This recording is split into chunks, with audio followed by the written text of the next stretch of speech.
Sponsored by 1010 Podcasts. The Celtic Exchange, a fresh insight on Celtic Football Club.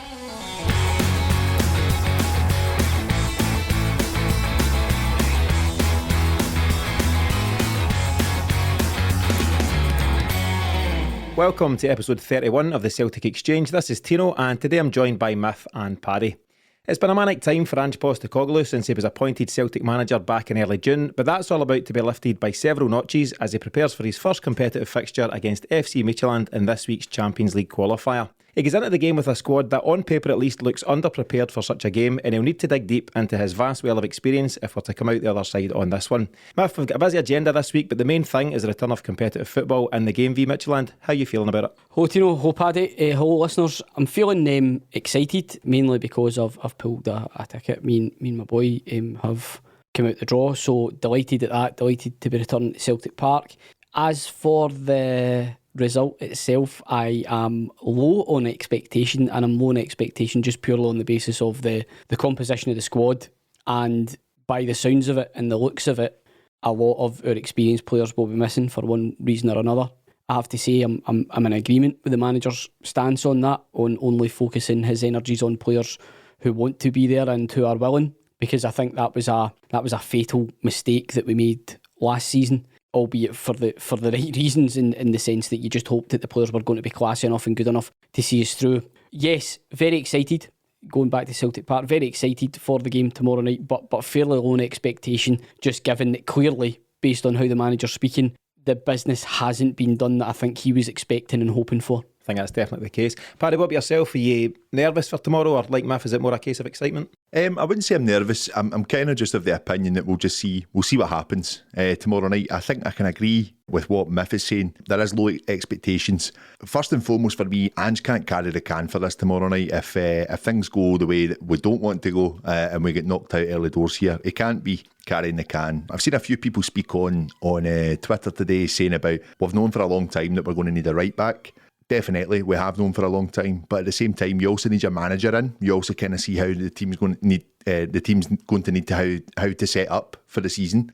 The manager gets the final say. What I've liked about Postecoglou the past few press conferences I've heard, he's basically called out that they've not been decisive enough, and we've not brought in the players that we wanted, and possibly some targets have went before we've even had the chance to confirm anything. So I like that this is getting called out. I think a lot is getting put onto this manager from the get-go, and I like that he does seem to compose himself quite well when he's been questioned on players coming in. So again, there's nothing on the manager at the moment. This is a bare squad at the back tomorrow night. A lot of reports I read about Ange was that he was all about scoring and not too much about defending. Well, we're going to probably need to score a few because the back is quite concerning for me tomorrow. But yeah, we'll see how we go. I'm looking forward to see what the shape's like, and obviously so excited to see the campaign kick off again. Yeah, so we'll discuss all things Midtjylland shortly, Paddy, but what I'd like to cover first of all with you two lads is the friendly fixtures that we've had the last week or so. A couple of pretty disappointing and I'd say underwhelming performances, Myth. So Bristol City, 0-0 draw, Preston North End, 1-0 defeat. What was your take on those two games? I was fairly impressed with the majority of the Bristol City performance, as there was quite a decent bit of intensity in their play, albeit that bit lacking ruthlessness in the final third, but injuries definitely curtailed the flow of the team. Some pretty tasty tackles for Bristol City, considering it was a friendly, albeit that Celtic were a bit ahead of Bristol City, and I think they were struggling to kind of keep up with us a wee bit, so they were leaving the boot in at times, but pretty toothless in attack.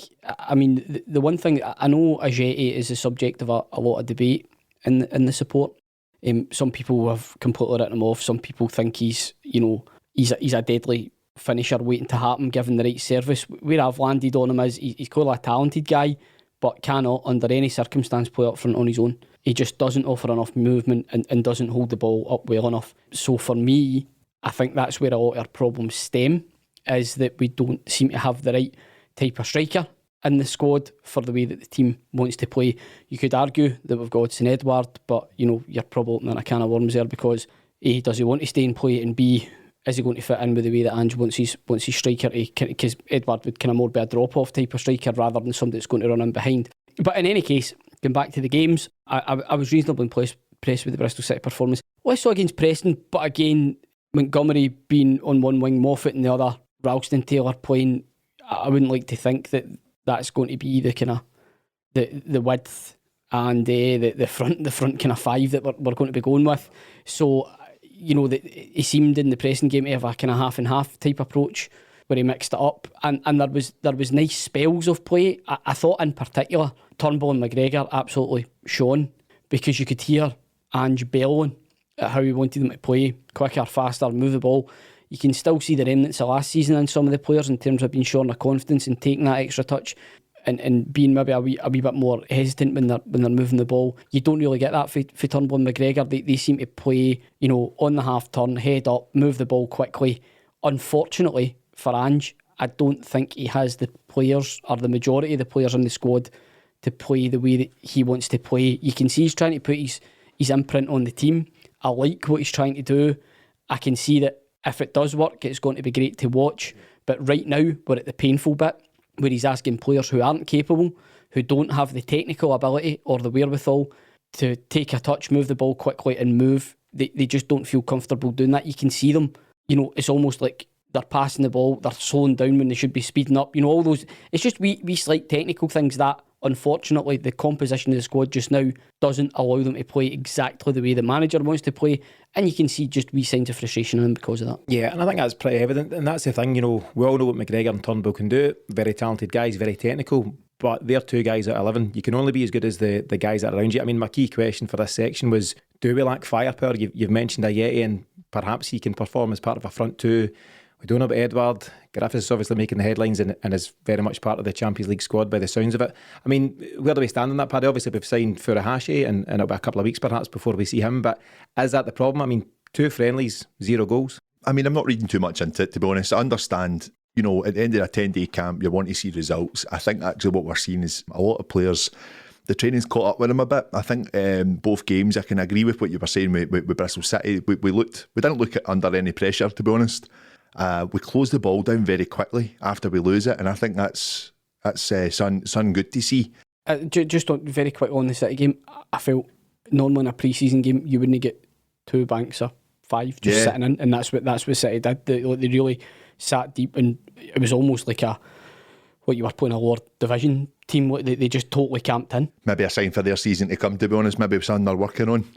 I think for us, definitely today, I could say that after the games I've seen in pre-season, I'm not too concerned at the moment. I still think, obviously, we've still got players to come in.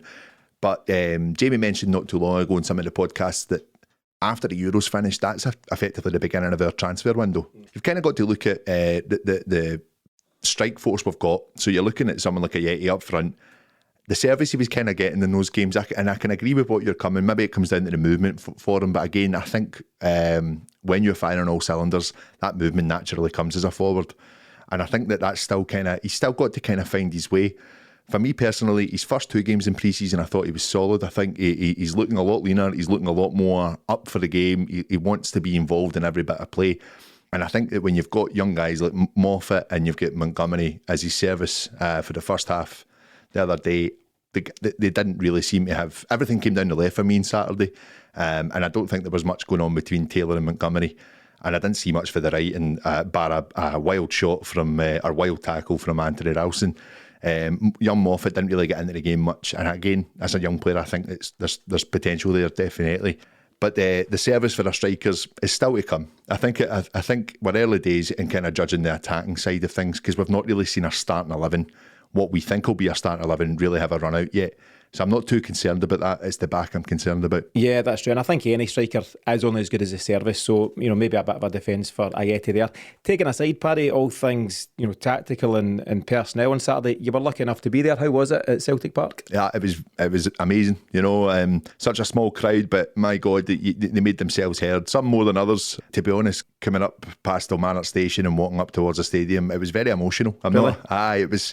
You know, it's been a long time for everyone, and I think at a 9,000 going tomorrow night, and my God, what a night you'll have. Whether win, lose or draw, it's us as supporters are all about is getting into that stadium, and it was beautiful to be back on Saturday. It really was. Yeah, great words. Yeah, I'm the same. I'm lucky enough to be going along tomorrow. So myself, my brother's going along, and obviously Miff and his wee lad. So we'll look forward to reporting back on that. But yeah, very excited to be back at Celtic Park. Paddy, staying with yourself for a moment. Sorry, Miff, bide your time. You also managed to speak to a few guys last week on a couple of media calls. So David Turnbull earlier on the week, then Tommy McIntyre ahead of the Celtic B team game, and Liel Abada after he had signed. Any kind of general kind of thoughts or takeaways from those interviews? The interview we had with David Turnbull was a nice insight to see how kind of pre-season was going, and it seems as if the tempo's been upped from the Lennon regime, in my opinion, but we'll not go into him again. I think everything seemed, at a good level. They all seem as if they're taking on board what he wants to do, what he is trying to create. And obviously, like we've said, it's 10-15 days into this training camp with him, down into pre-season with him. It's still very early days to kind of see what we're going to get from Ange, but they all seem to be taking on board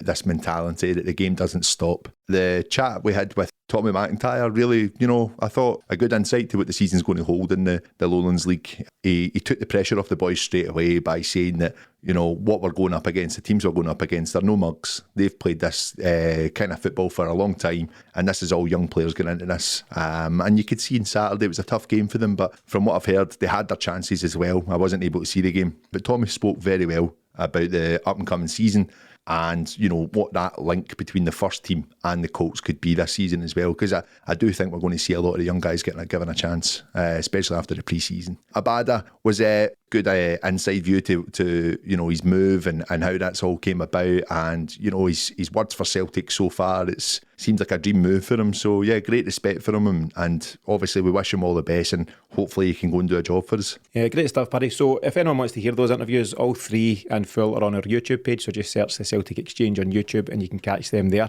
Miff, just to follow on from Paddy's chat on Abada, so obviously in the week past we've signed him for $3.5 million, and also Kyogo Furuhashi for $4.5 million from Japan. Any early thoughts on maybe this relatively limited information we have on these guys at this point? I mean, Abada obviously came off the bench on Saturday, and I thought he had a fairly decent and lively wee cameo. He showed a bit of intent, was pretty direct, and he even managed a decent effort on goal as well. So I think I've seen enough from him to think he's ready to make some sort of impact fairly quickly. He looks at a good signing, is my early impression. And I don't just mean that for the point of view the small cameo he had. I think profile of a player, he's young, hungry, he's fast. He's obviously been a standout for a team that he's played for in the Israeli League as well.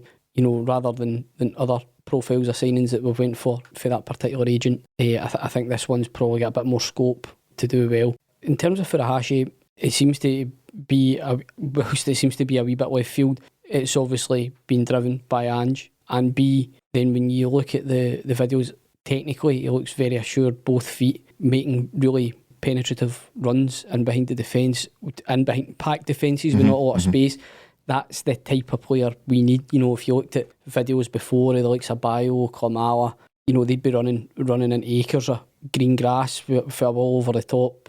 His goals seem to be quite cramped. There's lots of players about when he's scoring his goals, and I think that bodes well for the type of striker that Celtic need, or the type of player that Celtic need. They'll need to overcome fairly packed defences most weeks, and the player that he reminded me most of, the way he was coming in off the wing, was actually Scott Sinclair. I don't enough, given that he was playing against us on Saturday. So if he does half as well or scores half as many goals as Scott Sinclair, he'll be doing well. Yeah, that's interesting. So he's a different type of profile in terms of what. So he's 26 years of age. I think he's been top scorer in the J League the last couple of seasons. I mean, he looks to be something of a superstar by all accounts, and he received a very emotional farewell by the players. It was throwing him up in the air and presenting him with flowers, and obviously his teammate Andres Iniesta, I think is his teammate, in fact, was he a coach to him? No.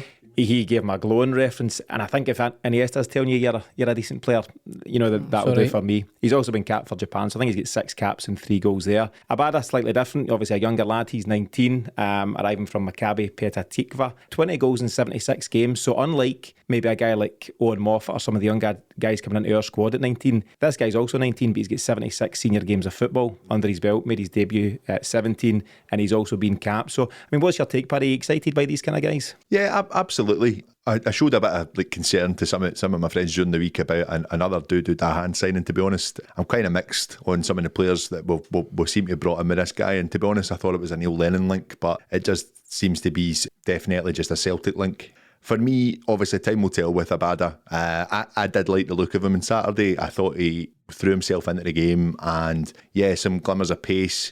A lot smaller than I thought. He was going to be. But again, I think if you're playing off the right of being a forward or even on the right wing, you'll be fine there. Not that, Paddy. No, not at all. But Myth was also a diminutive right winger. but no, I'm excited to see him, and we'll see how it goes for him. And the Japanese boy, as the song goes, I think good signing, very clever from the business side of things again as well. We've seen already the talks about a Celtic FC Japan page as well, so they're not daft. Yeah, I think there's a commercial element to that move, no doubt. Moving on from that, so the Champions League squad has been confirmed today. So a couple of interesting points in that. So no Ajer, no huge surprise. So he's expected to go to Brentford for 13.5 million plus add-ons. Good business. We might cover that in a bit. No Ntcham, which I think is interesting because there was some noise that he was going to knuckle down and fight for his place. Doesn't seem to be the case. Abada's not in the squad at this moment in time, and neither's Furuhashi. Celtic can add a couple of late players to the squad, so whether they put these lads in, or maybe there's a couple of very late signings, who knows. I would far rather we put in an emergency centre-half or right-back, for example, if that came to be. But what's your take on the squad? So any great surprise with those omissions? No, I don't think so. Whilst he referenced Ntcham, or having a chat with Ntcham and saying that he wanted to come and make an impression and that he'd been training well, a week's passed since then. Maybe the kind of new Ntcham has faded back into the old Ntcham. Good way that lasted. I don't quite know, because the chat of him going to EK Athens is pretty much gone now. I know that was a permanent link.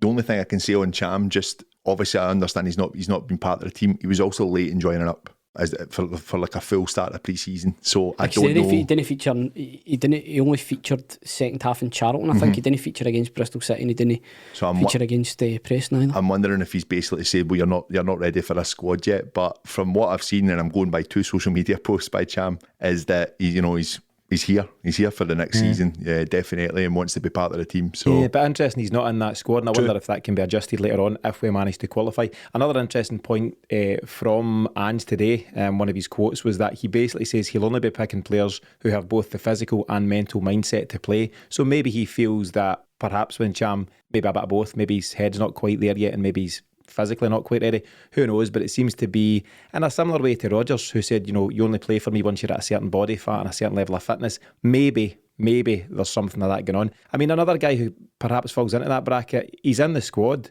but we've barely seen him, is Ryan Christie. What do you think's happening there, Paddy? Is he been cast aside? Does Ange just not see the commitment from him? Not even in the bench v Preston, I don't think. So where is he at? Again, possibly one of those players that was part of the Scotland Euro team that's maybe came back and just not shown enough fitness. He spoke in a press conference lately about the level of fitness he's not happy with. I've heard that one before as well. And I can see the likes of Christie being problematic in the sense that obviously the opinion's been voiced that he wants to leave from his father. Whether that moves in there, whether in motion, we don't know. Seeing glimpses of him at training today, and that was a squad training for tomorrow night. So whether or not he's there tomorrow night, I don't know. I don't know. Do I think he has a future at the team? I don't think so with his attitude. I don't think so either. Okay, so interestingly, we've also seen the draw. So should Celtic beat Midtjylland, they'll face either Galatasaray or PSV. That would be early to mid-August for those fixtures. Take on that, Miff. I mean, they don't get any easier, do they, as we progress? Who's to say that if we did manage to find a way against Midtjylland, we wouldn't be in a much better state by then in terms of the makeup of the squad and a bit of business being done and a few more positions filled. So, the rewards are very obvious if we get this right. But I'm just trying to be rational and realistic. I know that doesn't bode well when you're a football fan. It doesn't make sense to be like that. You should just dream and shut up and forget it, or leave your brain at the door and just go and support the team. But being realistic and being rational, to me it seems the manager is fully aware that he doesn't have the squad that he needs to do what he wants to do. Picking up those vibes, reading those signs. As a supporter, yes, I will go there and I will back the team to the hilt, and I'll pray to God that we produce a result. But I just think my overall view is, it's not that the game came too early, because we knew the game was coming for a long time, but for the work that Ange is doing, the much vaunted rebuild, it just came a bit too quickly for that. And the point that Paddy made earlier was a very good one. If the end of the Euros is seen as the start of our season, it's only been a week or so past. Yeah. So, we have tried to squeeze a fair bit of business into the past 7 or 8 days. So, in fairness, it's frustrating. It's frustrating for us all, because we've probably been looking at this game since January as fans, thinking this is the most important thing. But for reasons only known to them, the board have led us a merry dance with the whole Eddie Howe nonsense, and then what I would deem as a failure to prepare the squad, not only for the point of view of new signings, but for the fact that still hanging around the squad are players who don't want to be there and haven't been moved on. It is Groundhog Day with us getting into a season and not being ready for the qualifiers. Again, we were speaking before we come on. None of this blame goes on to Ange for these incidents. This is a board that needs to have all of this in place, and they haven't. Yes, I mean, Ange, he was officially appointed on the 10th of June, but as we know, there was a bit of time to get him into the country, probably 10 days or so from there. Only went down to Wales a couple of weeks ago on the 5th of July, and lo and behold, 2 weeks and a day later, you're into the most important fixture of the season. So, yeah, there can't be any blame on Ange. And, I mean, he's a lad with broad shoulders, and I think he's quite happy to, defend the club and pick up the conversation and, maybe protect his players and even those above him, who knows. But, yeah, there's certain things that you were well in place before Ange came on board, and they will take a long time to undo and rebuild, and we know all about them. So in terms of the game itself against Midtjylland, huge game for us. Celtic definitely going through a period of transition with Ange, but I think they too are in a similar position. So you'll have seen some of the headlines. I believe they lost their first league game recently. They've got some strikers who are missing for different reasons. One of them, I think, has contracted COVID, a guy called Aral Simsar, and a guy, Sori Kaba, has gone all diva and fell out with the club, and he's been banished from the squad. The manager himself was only appointed at the end of May, a guy called Bo Henriksen. When the crowd say Bo? You say Henrik. So he's taken over in May, and he'll be finding his feet and working out what to do with the team. So yeah, we're in a bit of a state just now, but maybe as good a time as any to catch them. Well, that's the only hope, is that there is another team in Europe in as much disarray as us. I'm just completely and utterly focused on what we do. And in many ways, it's really intriguing, because I don't think at any time Ange has played what would be his first 11 at the one time. So as far as that's concerned, it's intriguing for me. Who's he going to pick? Who does he trust? Do any of those marginalised players then come in? It's intriguing for me. And, we're going to know a hell of a lot more once we see that first team sheet. Yeah, definitely. I mean, one big question, Paddy, we've not seen him yet this pre-season, but we know all about him, is James Forrest. There's a suggestion that he's in the reckoning for the game. Do you think we'll see him from the start? I don't know about the start. Depending on how the game goes, I mean, you get if he's fit enough, you get him on. Absolutely. I don't think he's fit enough for 90 minutes, to be honest. But talking about the potential selection, you take Ajer out of, obviously, that. Obviously, he's not even in the squad, but everyone's got the potential to be in this team tomorrow night. And I think, like Miff has said, we've not seen a starting 11 yet. That'll have been seen at Lennoxtown, I think. I think those that are that they're definitely going to be playing, they will have been getting used a lot at Lennoxtown against the youth teams as well. Things just getting ready, the way he wants to play, the shape he wants to play, and he's not giving much away, to be honest. Just on that point, I think it was it Welsh?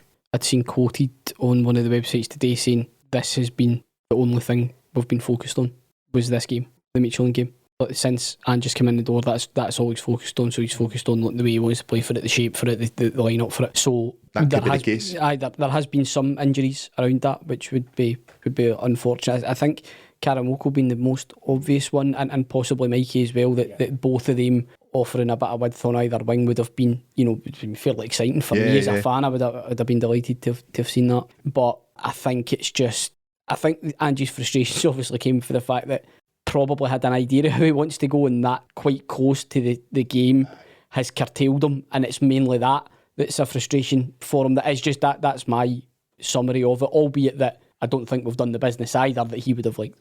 Yeah, obviously. I mean, you're right. I think you made a good point earlier on there. If we... Who, me? Uh-huh. Sure. I know it's a Doesn't sound right, Paddy. Nah, Does it? nah. it's a podcast first here. I know I'll need to listen to that again. No, like you actually said, if we do go through, it's a big if. If we do go through, we might be in a better position to bring in a few more players. Things might settle a wee bit, and then actually you're looking. Well, hang on a minute. PSV, they've got some good players. A lot of them have played really well at the Euros. The likes of Dumfries, not Galloway. Talk about Everton Yeah. being in for him and being close to signing him. They'll be worried about losing players as well. Galatasaray, I've not really looked into much of what they've done, but they struggled against Rangers last year. There is potential when you look at the other side of this tie. It's the now, obviously, that's the worrying thing. But if we do somehow get by it, which, like I say, midfield to the front, our team's good enough. Our team is good enough. The worry's the back line. I actually have to say, I'm going to give him a special mention. I thought Barkas on Saturday was brilliant. Yeah, credit where it's due, because he's had enough grief was from us at times last year, to be fair, Miff. And I've seen some brilliant saves from him. He's definitely going to have some sort of renewed confidence from the fact that Ange, fellow Greek and all that stuff. I think he will be giving him a chance. He'll have said, listen, it's over to you, Barkey. Do what you do. That's what I didn't know who you were talking about there when you said Barkey. Right, it's Barkey. That's the guy. Right. So I think he's got a bit more confidence than potentially any other time in his Celtic career. Now he's got to take it from those friendlies and the backing that Ange has given him and take it into these essential qualifiers. I go back to one thing I've said about him though, in previous podcasts, is that the thing that Barkas doesn't have is a settled Barkey, apologies, is a settled back four. And out with that, I think there has been glimpses of why we've spent so much money on him. The first save that he made on Saturday, I thought was phenomenal. Yeah. And again, I was watching it, I went, oh, it was almost like a shock. I was like, oh, how did he save that? And I was actually delighted for him, because he's had so much stick without necessarily making any one particular howler, he's had so much stick just for kind of, I don't know, just being Barkey, sorry. I think it's nice to see that he seems to have gained a wee bit of confidence. Also, he's quite noticeably playing outside his box quite a lot, because he's been told that, so obviously I think he's going to be our number one this season. I've seen we've been linked with Foster again. I would like Foster to come back, to be perfectly honest with you. I've seen loads of folks saying, no, he's burned his bridges and knocked us back previously. I don't necessarily subscribe to that. What I would say is, yes, I would welcome him, but I'm not necessarily that disappointed if we go with Barkas. I think we've paid money for him. Let's go and see. Let's go and see how good he is. And if the manager's got enough confidence in him, that's good enough for me. For me, the goalkeeping's not the biggest issue on that side. It's not. I go back to last season again. Like you nailed it in the head again there, Miff. Not a lot of the goals that were conceded by Barkas, in my opinion, were entirely his fault. There was a calamity in front of him. The amount of times a ball dropped right in front of a player for him to slot it in left or right of him, and people were saying he should have reached it, was crazy. 6 yards out, crazy. For me, looking at how we are going to play, I'd love Foster back. I think he's one of the best goalkeepers I've ever seen at Celtic. But for the way we're looking to play, I don't know if he fits in. He doesn't. He's not an Ange kind of goalie. No, Barkas and Bain have both been up at that halfway line, and it's to keep the ball rolling. It's that never stop attitude he's looking at. That was never a penalty on Saturday, by the way. Never a penalty. So I've heard. I've not seen it. I was at the other end. Guy kicked his leg into Bain and then made it look like fun. But that is interesting, Paddy, to your point. There's no doubting, we know how phenomenal a shot stopper and a presence Fraser Foster can be. It just seems that Ange's looking for a different type of goalkeeper, sweeper, keeper and all that stuff. And whether that's Barkas or not, I think he will get the chance. And if it's not Barkas, it will be somebody of that ilk that will come in potentially. So just to go back to your point though, Paddy, I think you're right. If we can somehow manage to scrape through this fixture, all of a sudden things could start to become rosy, because as I say, the next tie, Galatasaray or PSV, I think the first one's 3rd, 4th of August, the second one is 10th, 11th of August. So there's a wee bit of time that maybe allows us, to get Furuhashi in and Abada, a bit more acclimatised and different things like that, plus centre half, right back, potentially left back, and all of a sudden you could be shaping up in a far healthier way for this next tie. Just one last key question ahead of the Midtjylland game: what or who, if any of the young lads, do you think will get the nod from the get-go? Anyone going to stake a claim? I think based on the fact that there's been injuries, the most likely one for me would be Montgomery on the left, potentially. Would you have him further up where he's been? I would play him at left back, personally. I have been very impressed with Dane Murray. Very impressed with Dane Murray.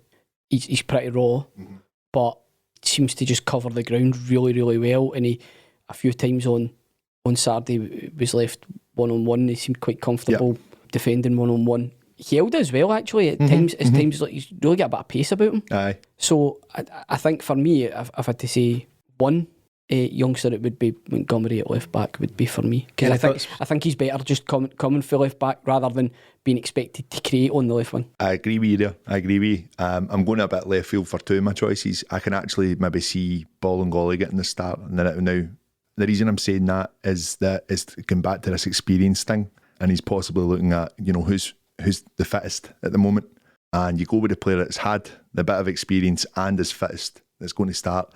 I would be surprised if he starts, but I've just got a sneaky feeling that he might come in. Yeah, there could be some rationale. I mean, he played against Man United last year, Champions League. Aye, he didn't win, but the other one as well, I actually thought alongside Dane Murray, but I agree with Dane Murray. I thought he was very comfortable on Saturday, and also barking orders as well at Ralston at Ralston, and for the time being that they were on together. I think they were on together. The other player that came on for Ralston though is Lee O'Connor, and I'd like to see more of him. And I think, again, when he came on the right hand side, he looked a lot more comfortable and he linked up with Henderson quite well.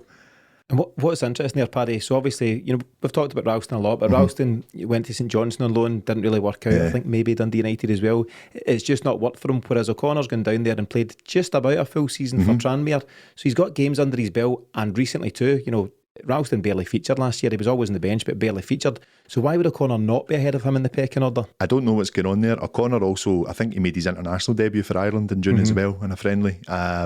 He's well thought of when he left United. A lot of the fan forums were up in arms about it. That's right. So I don't know. And no offence to Ralston, like I said in this podcast before, he's signed basically as the backup for me, and he will be a squad player this season. Dundee United refused to give him a contract. They didn't want to take him up when they were in the Championship. Again, we go back to, we should have known we're going to be in this position for a long time, but have we waited for some of these young players to finally show a level of maturity that they're going to come into the first team? I don't know. I'd like to see O'Connor be given a chance. I would, and the same with Montgomery at left back, but I've got a feeling it might be Bolingoli tomorrow night. The left back's definitely a mystery position. I mean, to remain on Ralston very briefly, he has started all 4 friendlies. I think he's a stick on to start tomorrow, so he would most likely be at right back. It's going to be Welsh and another, probably Beaton. Yeah. You know, based on experience and different things and the way Ange wants to play. The left back still is a mystery, because I think it's most likely to be Taylor. I would like it to be Montgomery, but to your point, Paddy, it could be Bolingoli. So, and listen, the only people that will know this is Ange in the squad. I'm quite sure he'll know his team already, and maybe has done for the last few days. And I'm sure he'll have been working at Lennoxtown with who his desired 11 is. There might be 1 or 2 up for grabs, but he will know pretty sure what he's going to do. Just on that point, the one thing that should be noted in it, that probably our listeners will be throwing things at their listening device as I say this, but Ralston and Taylor's work ethic is unquestionable. The amount of effort they put in games, and I can see why Ange would, at this stage, based on who he has available, would want to play both those players, because they are absolutely tireless. Now, when they get the ball, that's a different matter, but their work off the ball, and you know, because you've seen them, they're drifting into central positions, then next thing you know, they're making a supporting run out wide. They are willing to play the way that he wants. It's just, from a technical point of view, they just can't move the ball quick enough. Yeah, and you can't fault these guys for their effort. And there's no agenda here against Anthony Ralston or anybody. You know, anyone that plays for Celtic will get our backing. But I think just in terms of their ability, they're just very limited, aren't they? Yeah, absolutely. And you're absolutely spot on. No one's out to get anyone here. I think on a footballing term, and I kind of go back, maybe not a lot of people have seen it with the likes of Bolingoli, but I think O'Connor, on a footballing sense, I just thought he looked very composed alongside Dane Murray. He did. I thought O'Connor, again, he got up and down quite well. Again, visually, just looked comfortable on the ball. Would come straight into the action and got involved. You know, always like that, rather than hiding away. Again, I thought Abada did the same thing, to be fair.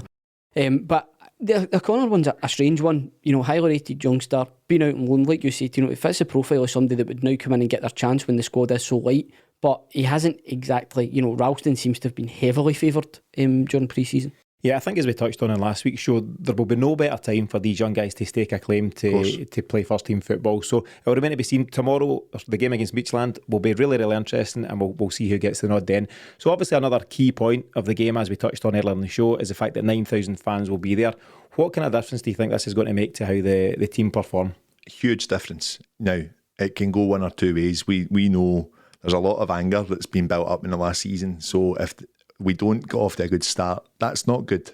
What our fans need to remember is tomorrow that this team's going to need that 9,000 with them for the 90 minutes. This is a big game tomorrow night. And, you know, those that have been away will be so happy to be back in that stadium. I can't explain the feeling, even just walking up the steps. You see the cheesy videos that people put up, walking up the stairs and looking out into the stand. It is brilliant. It'll be a great feeling for you tomorrow night. And I think that 9,000 behind them for 90 minutes, anything can happen at that stadium. We've seen it all before. Yeah, how did that work in the stadium, Paddy? So obviously 2,000, fairly spaced out. Was there much by way of singing? Are people trying to get the singing going, or was that not so much a thing? Well, a couple of us, when we were walking into the turnstile, started singing for It's a Grand Old Team, and one of the stewards said that these are the first that they've heard singing all day. Everyone had their masks on, walking up to their seats, obviously. Instructed to keep your mask on in the stadium, not everyone did. So there was a bit of to and fro with singing going across predominantly in the north stand. Come On You Boys in Green was getting sung. Wasn't lasting very long, but it was still nice to hear it. Walk On at the start as well, brilliant. Aye. Miff, are you taking your Kieran Tierney megaphone tomorrow to get the boys going? I won't need a megaphone. They'll hear me.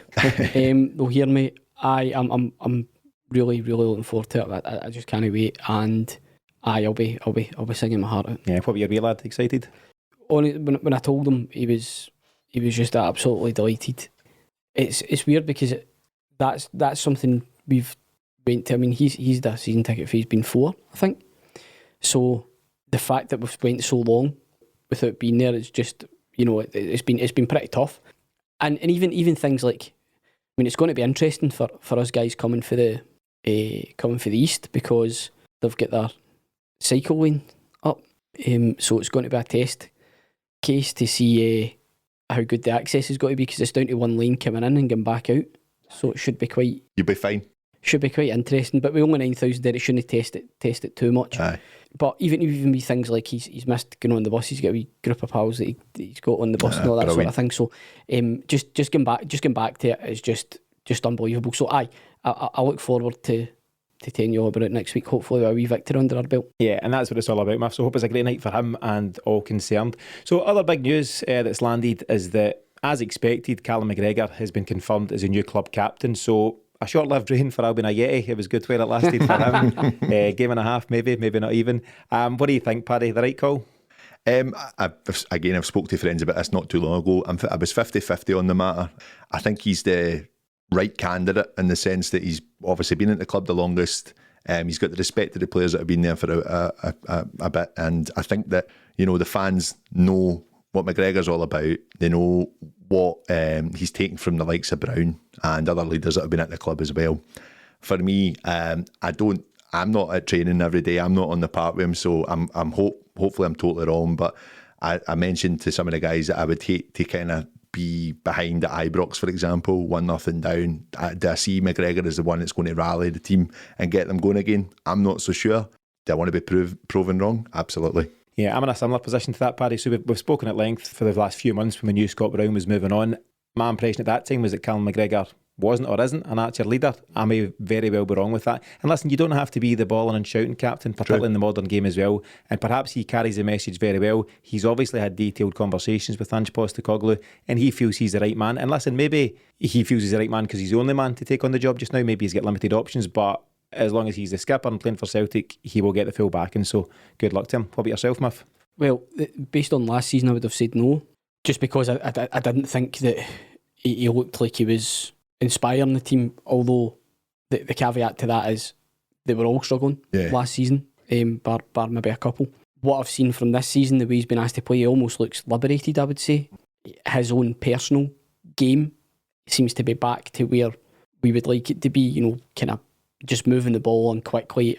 The amount of times on Saturday, for example, I seen him make an angle to get a teammate out of trouble, whereas last season he seemed to be kind of stuck on the left-hand side, and therefore he wasn't able to come in central and dictate play. He seems a bit further up the park, doesn't yes, and it's almost like the position, dare I say, that Rodgers had him playing in, where he seemed to shine so brightly. So I think I would go the other way. I think, to use a scenario, 1-0 down at Ibrox, McGregor dictating the play and driving the team forward just by doing what he does and playing the game that he plays, I think would be quite inspirational, because he takes a lot of responsibility when he does that. Last season, I think he was slightly out of position, out of sorts, and tried to take too much responsibility because he was the captain at times last season. That's just how I felt. Yes, a lack of obvious and available candidates, but if I'm being honest, personally, I'm just absolutely delighted for him.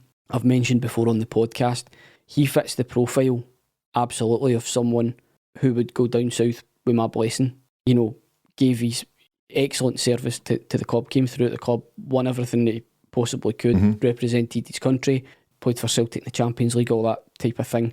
Clearly highly rated, has a value. If he left, I would have absolutely no complaints whatsoever.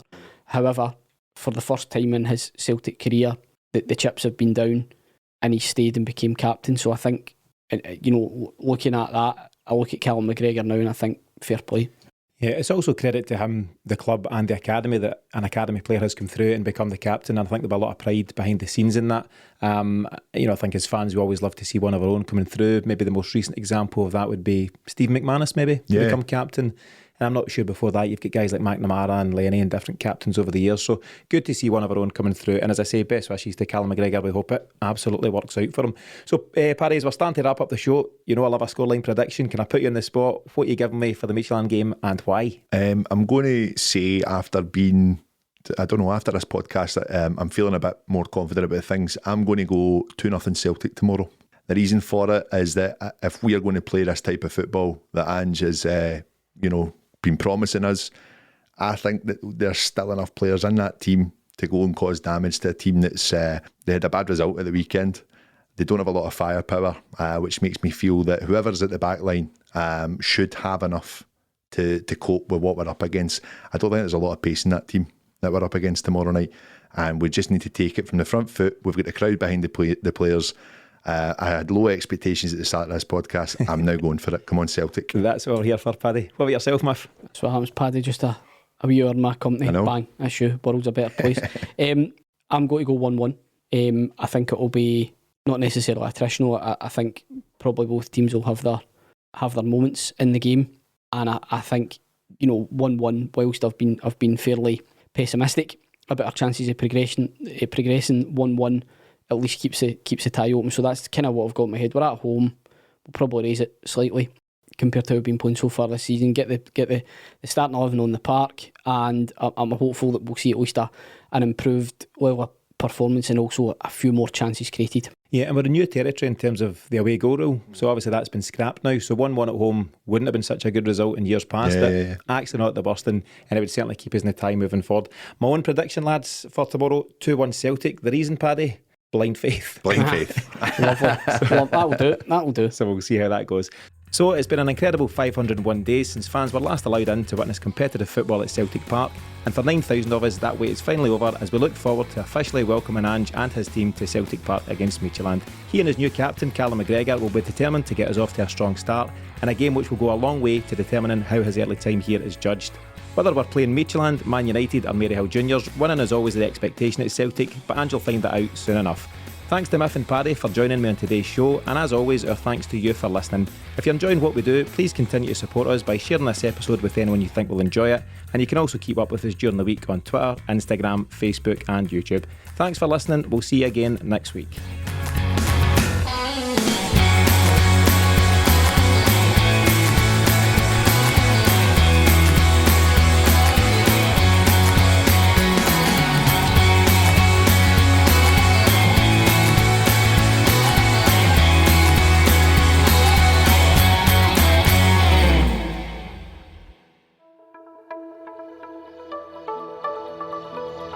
Sponsored by 1010 Podcasts.